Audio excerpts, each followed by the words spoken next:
les road trips, les paysages qui défilent, la musique, l'air qui caresse ton visage, la légèreté. Ça te tente ?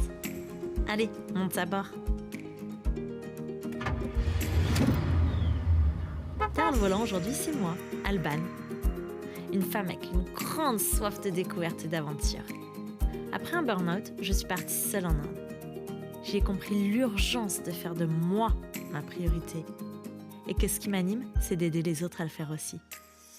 Comment ? En créant des bulles de bien-être. Des endroits sûrs, loin du stress du quotidien, où se côtoient massage, récits de voyage, art-thérapie et human design. Ce van, c'est l'une de ces bulles.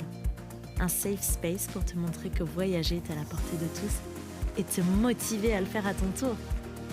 Alors boucle ta ceinture et let's go!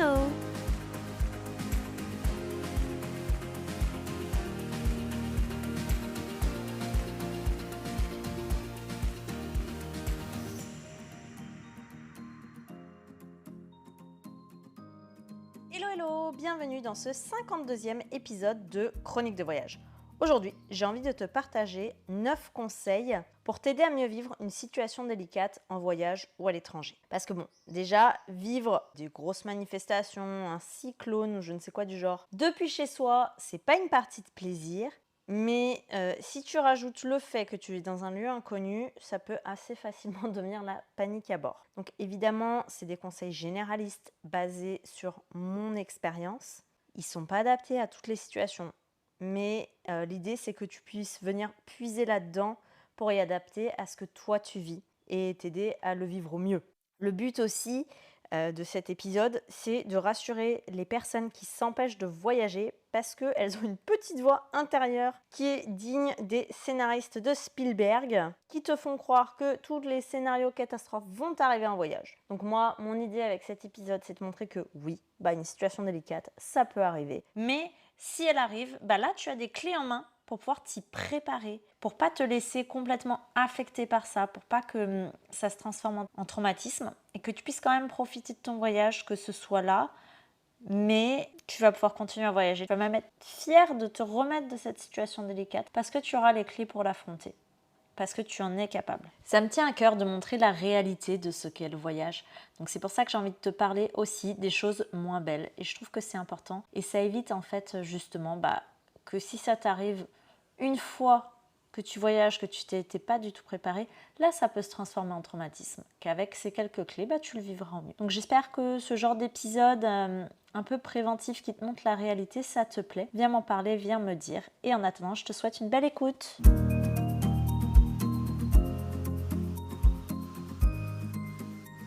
Avec la situation qui se passe en ce moment en Martinique, donc situation un petit peu tendue, j'ai eu envie de te partager des conseils si tu vis une situation délicate en voyage. La première chose que j'ai envie de te dire, c'est tiens-toi loin en fait des médias ou des réseaux sociaux parce que c'est extrêmement anxiogène. Ils vont te relater les faits qui font peur, les situations un peu catastrophes. Donc pour moi, c'est mieux de se tenir informé en fait auprès des locaux et surtout en fait de ne pas laisser l'info venir à toi, mais d'aller la chercher. Qu'est-ce que je veux dire par là ? Coupe en fait les notifications des médias, des réseaux sociaux. Comme ça, toi, tu peux aller chercher les infos quand tu le veux. Si tu es un petit peu sensible, la situation t'affecte forcément. Et du coup, les notifications ne vont pas forcément arriver au moment où tu es le mieux pour les recevoir en fait. Qu'est-ce que je veux dire par là ? T'as un petit coup de blues pour quelque raison que ce soit. Et là, paf, tu reçois une notification qui te dit qu'il y a une voiture qui vient de brûler à 1 km de chez toi. Tu n'auras pas la même réaction que si tu reçois cette info après avoir fait un dîner avec des amis, par exemple. Tu vois, t'es pas dans le même mood, t'es pas aussi bien préparé. En fait, le fait de ne pas laisser venir les infos à toi, mais d'aller les chercher, au moins tu contrôles. Tu contrôles, tu sais dans quel état d'esprit t'es, tu vas pas les laisser t'atteindre autant que si elles viennent à toi quand tu ne t'y attends pas.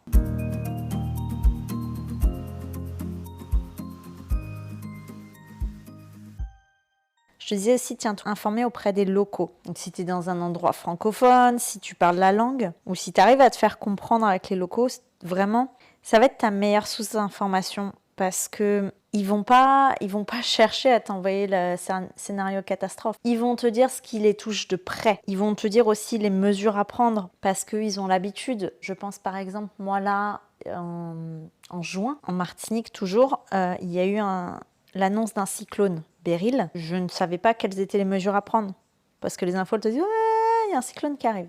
Et ben j'ai discuté avec les gens autour de moi. Ils m'ont dit concrètement ce qu'il fallait que je fasse, qu'est-ce qui pouvait voler, qu'est-ce qui était dangereux, qu'est-ce que je pouvais laisser comme ça. Si je discute pas avec les locaux, je peux pas le deviner et je ne sais pas du tout quoi faire et je vais pas forcément avoir des réactions adaptées. Si t'as pas eu l'occasion de rencontrer des locaux, discute peut-être si tu es en auberge de jeunesse ou en hôtel avec le personnel. Eux, ils sont du coin ou ils sont au moins là depuis quelques temps. Donc, ils seront plus en mesure de te dire, ils connaissent mieux que toi qui viens d'arriver. Si tu es en Airbnb, par exemple, ou dans un hôtel assez isolé, va au café du coin, va à la supérette du coin. Il y aura toujours quelqu'un qui sera content de partager avec toi et qui va t'expliquer la situation et qui va même très probablement t'expliquer les raisons derrière. Il ne va pas juste te dire, oui, il y a une voiture qui a brûlé. Il va t'expliquer pourquoi les gens en sont arrivés à brûler la voiture. Et déjà, si tu arrives à vivre les choses comme ça, tu vas vraiment comprendre la situation géopolitique de l'endroit où tu te trouves et c'est une richesse incroyable. Et ça te fera probablement changer ton regard. T'entends qu'il y a des coups de feu, il y a une voiture qui brûle, tu vas peut-être t'énerver, en vouloir à la personne. Alors que si tu comprends pourquoi elle a fait ça, tu comprends où elle en est, tu comprends les raisons derrière, voilà, ça te donne un nouveau point de vue en fait sur la situation. Si tu parles pas du tout la langue, essaye de te rapprocher d'expatriés. Il y a beaucoup de groupes sur Facebook, alors pas forcément des francophones, mais généralement les Français les Frenchies les Grenouilles Et là, tu vas trouver des gens qui vivent dans le coin où tu es, ou tout du moins dans le pays, et tu pourras discuter avec eux sur les réseaux sociaux, peut-être les rencontrer. Mais tu trouveras forcément des gens qui t'expliqueront. Si tu mets un message, si ça se trouve, il y a déjà des messages pour expliquer dans ces groupes-là. Donc, n'hésite pas à te rapprocher, même si c'est pas un compatriote, mais c'est quelqu'un qui parle le français. Et rien que ça, en fait, quand tu es dans une situation délicate, avoir quelqu'un qui parle la même langue que toi, ça fait du bien. C'est énormément réconfortant.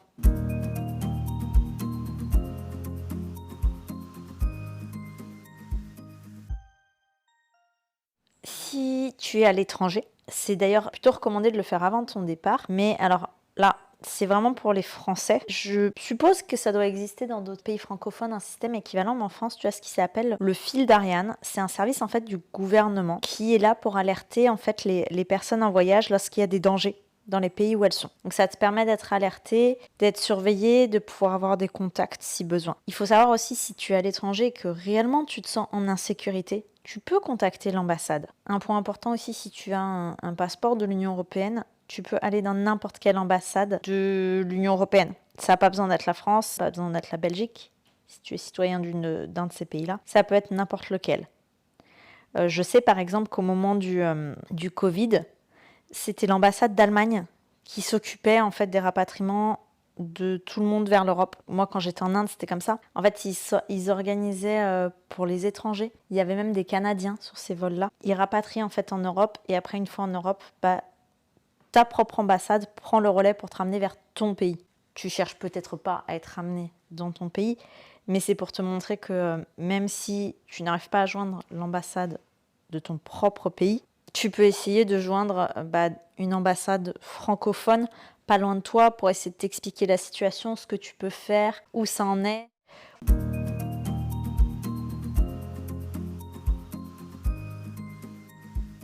Un autre point dont j'ai envie de parler, mais je ne suis pas très forte moi pour ça, c'est fais savoir à tes proches que tu es en sécurité. Bon, vraiment, moi je ne suis pas la championne. Hein. Je suis plutôt adepte de pas de nouvelles, bonnes nouvelles, mais le fait est que tes proches, ils vont s'inquiéter. Et s'ils s'inquiètent, ils vont t'envoyer des messages, ils vont probablement te dire « mais rentre », ils vont t'envoyer les infos que eux ont depuis leur pays, qui ne sont pas forcément les vrais, parce que c'est ce qu'ils entendent. Et forcément, si tu ne donnes pas de nouvelles, ils vont s'imaginer le pire pour toi. Alors évidemment, selon ta situation, ce ne sera pas forcément évident de le faire. Mais quoi qu'il en soit, essaye de garder en tête que tes proches, en fait, ils se sentent impuissants parce qu'ils sont loin. S'il s'agit de tes parents, encore plus parce que pendant les premières années de ta vie, C'était leur rôle de te protéger. Donc je pense que tu peux comprendre que ils ont encore ce réflexe. Lorsqu'ils entendent qu'il y a un danger proche de toi, ils cherchent comment te protéger. Et là, ils sont complètement démunis parce qu'ils n'ont aucune idée de comment le faire. Ils ne peuvent pas réellement le faire. Donc dès que tu en as la possibilité, essaye de les tenir informés. Ça va leur éviter de chercher les numéros de tous les hôpitaux, tous les commissariats, à se transformer en enquêteurs là, au NCIS pour trouver comment savoir si tu es toujours en vie. Alors, je ne sais pas comment tu es, mais à défaut d'appeler ou d'envoyer des messages, tu peux peut-être mettre plus régulièrement des nouvelles sur les réseaux sociaux pour qu'ils voient que ça va. Moi, c'est ce que je fais par exemple, parce que appeler, c'est pas mon truc, ça m'emmerde de téléphoner. J'envoie de temps en temps des messages sur WhatsApp, mais pareil, ce que je fais le plus, c'est en fait mettre des stories sur Instagram où j'explique un peu la situation, je mets des photos de ce que je fais pour qu'ils voient que ça va, que je vais bien, que j'ai une vie normale. C'est ça qui est important, c'est ça que veulent tes proches. Il y a une petite appli qui peut peut-être t'aider. Je l'ai utilisée moi quand j'étais en Inde, j'ai un peu arrêté depuis. C'est Polar Step. En fait, si tu veux, c'est une carte du monde et ça montre toutes les étapes où tu es passé. Et en fait, ils peuvent voir en temps réel où tu es. Ça peut être rassurant. Je sais que moi, ils aimaient bien voir ça quand j'étais en Inde. Donc ça peut être une piste aussi.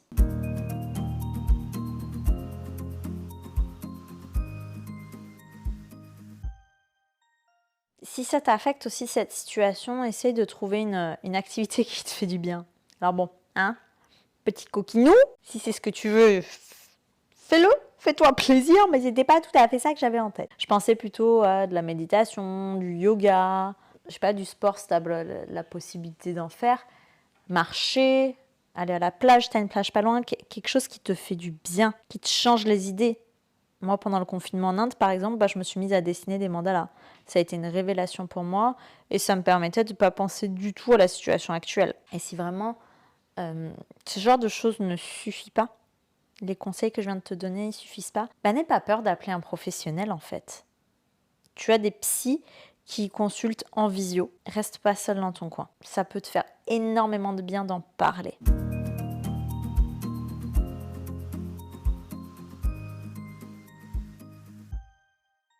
Et si vraiment, vraiment, vraiment, tu te sens pas bien, c'est trop anxiogène là où tu es, pars. Il n'y a rien qui justifie de rester dans un endroit où tu ne te sens pas bien. Si tu as envie de rentrer dans ton pays d'origine, fais-le. Si tu sens que c'est pas là que tu veux aller, vois pour aller dans un autre pays. Par contre, pense bien à vérifier avant de faire ça les conditions pour quitter le pays où tu es en ce moment. Je pense par exemple là en Martinique, des amis avaient prévu un voyage en Guadeloupe, c'est pourtant pas loin. Air France a dit non, on préfère supprimer les vols parce qu'on ne sait pas comment est la situation, on ne sait pas comment ça va évoluer, on préfère supprimer les vols. Donc renseigne-toi bien et renseigne-toi aussi sur les conditions d'entrée dans le pays où tu vas parce que peut-être que tu as besoin d'un visa et que ton délai va être trop court pour que tu puisses l'obtenir. Regarde bien. Ne laisse pas la situation délicate, ton envie de partir au plus vite, te faire omettre ces détails qui pourraient faire que tu te retrouves à l'aéroport ou à la frontière selon comment tu voyages et être recalé. Et là, ce sera encore plus anxiogène pour toi.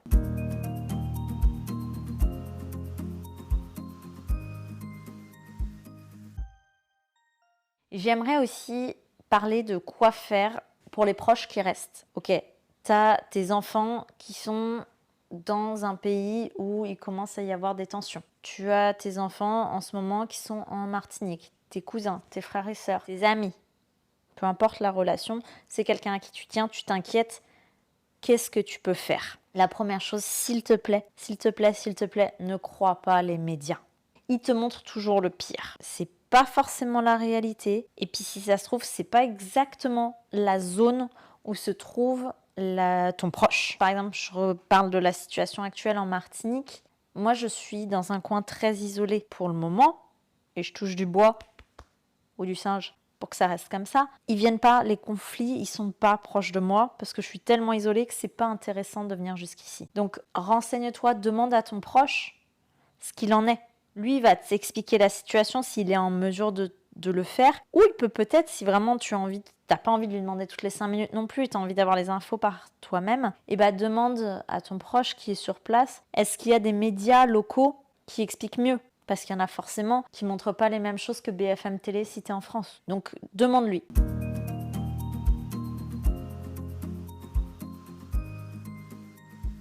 Le point pour moi le plus important, c'est ne lui transmets pas tes inquiétudes. Il te dira peut-être pas la réalité de ce qu'il vit parce qu'il veut pas t'inquiéter, Mais c'est pas parce qu'il a l'air d'aller super bien, etc., qu'il n'est pas préoccupé. Et si tu viens lui dire « Oh, faut que tu rentres, oh, fais ci, oh, fais ça, j'ai entendu ci, j'ai entendu ça », et qui sent l'inquiétude, en fait, qui émane de toi, bah, ça peut être extrêmement difficile à vivre pour lui. Ou pour elle, d'ailleurs, hein, je dis lui, mais bon, t'as bien compris que c'était la façon de généraliser. Et il a ses propres peurs. Il n'a pas besoin qu'on lui en rajoute. Donc, non, tu les gardes pour toi, tes inquiétudes. Concrètement, lui demander comment ça va, comment est la situation. Lui faire savoir que tu penses à lui. Lui dire de rentrer. Lui dire ce que tu entends dans les médias. À la place, tu peux plutôt lui faire savoir que s'il a envie de rentrer, tu as une place pour lui. Que tu peux venir le chercher à l'aéroport, que tu t'occupes de ranger sa chambre s'il en a envie, mais sans lui mettre la pression. Il n'a pas besoin de ça. Donc voilà, j'avais envie de partager ces recommandations parce que je vois autour de moi que c'est anxiogène et qu'il y a beaucoup de gens qui ne savent pas forcément comment réagir, surtout quand c'est une situation qui t'arrive alors que tu n'es pas chez toi, que tu n'es pas dans ton pays, pas dans ta région simplement. Parce que ça peut arriver dans le même pays mais pas au même endroit. Donc j'avais envie de te partager ces conseils.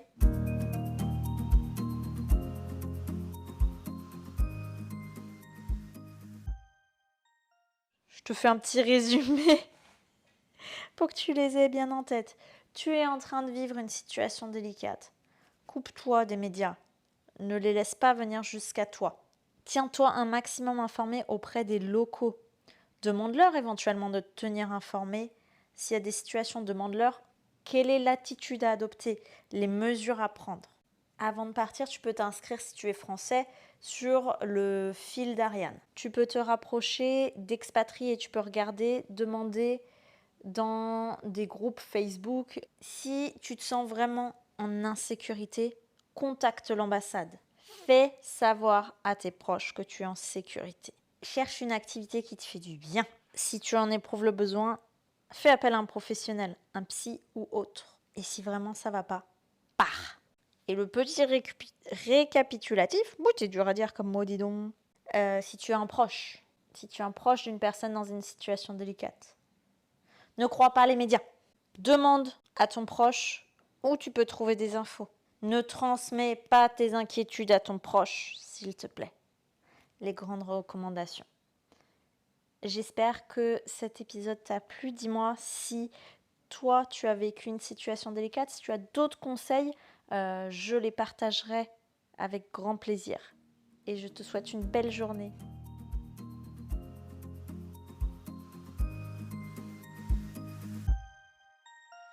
Merci pour ce beau moment. Je suis tellement contente que tu sois venue en road trip avec moi aujourd'hui. Si ça t'a plu, viens me raconter ce qui t'a marqué sur Instagram. Et si tu veux que d'autres puissent profiter à leur tour de ce moment d'évasion, laisse 5 étoiles sur ta plateforme préférée. À la semaine prochaine et qui sait, peut-être que je te laisserai le volant.